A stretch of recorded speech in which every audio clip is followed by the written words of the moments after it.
À 50 ans, j'ai appris à accueillir les hivers de mon désir. Parce qu'une vie de femme, dans sa libido, dans son énergie vitale, dans son plaisir, ce n'est pas une ligne droite, c'est des montagnes russes. Et j'ai surtout appris à respecter mon désir, à respecter mes montées et mes baisses de libido, en arrêtant d'y coller des couches de culpabilité, en arrêtant finalement de vouloir correspondre absolument au désir de l'autre. Alors ça a été un très très très long chemin parce que même quand j'avais l'impression de me respecter automatiquement, jusqu'à mes 40-45 ans, hein, euh, je me faisais croire, je me racontais des histoires que j'avais envie, mais en fait, c'était pas forcément toujours mon envie. Ça pouvait être, j'ai envie pour rassurer l'autre. Et il m'a fallu beaucoup, beaucoup, beaucoup d'amour de moi, de compassion, d'acceptation, euh, d'œuvre intérieure, de savoir et de connaître finalement quels sont mes désirs, mais pour pouvoir me respecter et les faire respecter.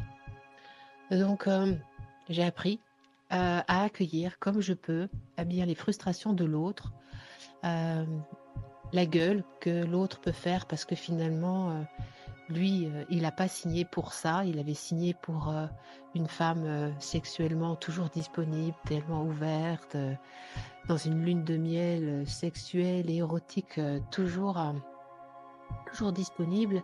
Et forcément, je- dans ma posture de femme de 50 ans, aujourd'hui, je comprends sa frustration, parce qu'effectivement, bah, au départ, c'était le contrat c'était ça, et finalement, ça a changé en cours de route. Donc j'ai appris à accueillir sa frustration. Et en accueillant sa frustration, eh bien, j'ai surtout accueilli, moi, mes espaces de non-consentement et à les faire respecter. J'ai appris aussi euh, que ce désir, parfois, eh bien, cette libido, mais c'est comme les hivers. En ce moment, là, à l'heure où je fais cet audio, on est le 19 décembre et on va rentrer dans la journée la plus courte de l'année. Et notre libido peut rentrer dans des hivers, dans des hivers dans lesquels, en fait, on rentre dans un vide créatif.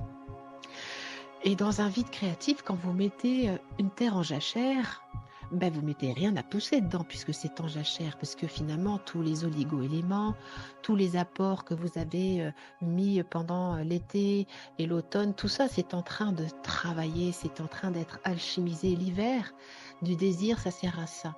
Ça sert eh bien finalement à créer un vide créatif pour que ça puisse renaître au printemps.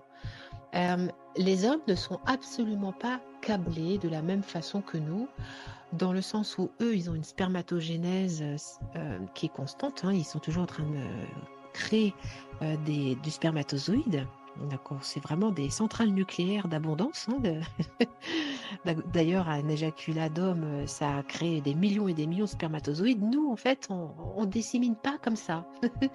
Déjà, on est avec tout notre patrimoine, hein, pendant qu'on est dans le ventre de notre mère à l'âge de 4 mois, on a déjà tous nos ovules, nos futurs follicules qui vont être donc expulsés lors de l'ovulation. Tout ça, c'est déjà créé dans nos ovaires, tout est déjà créé. Donc, on arrive déjà au monde avec tout ce patrimoine-là. Donc, on n'obéit pas du tout aux mêmes influences biochimiques, on n'est pas du tout fait de la même façon.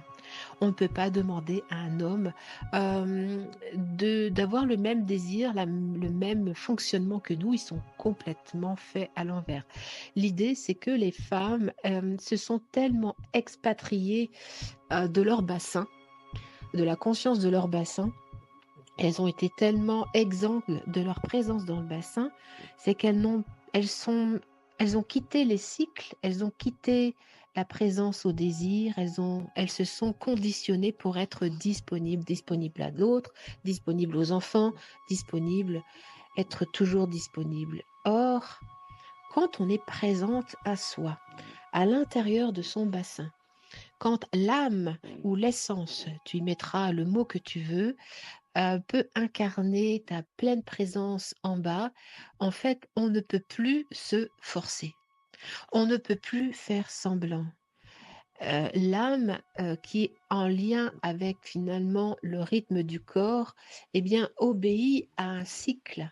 Ça obéit à un cycle et l'idée, c'est de pouvoir, en parler avec notre partenaire, qu'il soit homme ou femme, pour qu'il puisse comprendre, bah, ce qui nous anime. Moi, il y a eu des périodes dans ma vie où j'ai eu des grands déserts de libido parce que cette énergie de vie, en fait, cette, énergie créatrice était à l'œuvre pour, alchimiser des grosses blessures. Hem, Quand j'étais, en train de faire remonter, dans un travail personnel, les mémoires d'abus et d'inceste, j'étais pas: «Youhou, youhou, allons-y, il y en aura pour tout le monde». Pas du tout, hein. La boutique était fermée parce qu'en fait, cette énergie de vie, elle est à l'œuvre pour faire fondre toutes les cuirasses, psychiques et égotiques qui ont été mises en place, pour se protéger. Et puis, il y a aussi les phases où on est dans des hivers de désir quand finalement on se prépare à accoucher d'un projet.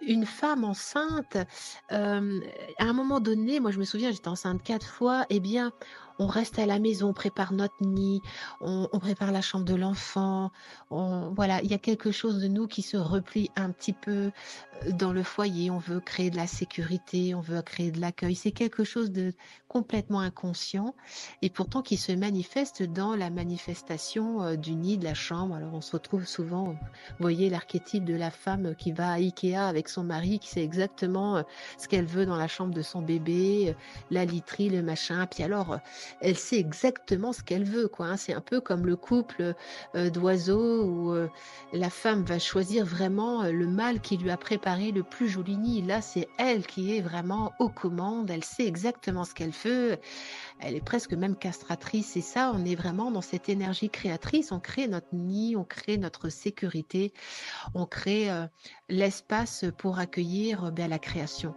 et ça peut demander effectivement, bien, une chute de désir, c'est-à-dire que le désir, il est orienté vers autre chose. Voilà ce que j'aurais ci partager avec vous concernant ces fameux hivers du désir et de la libido.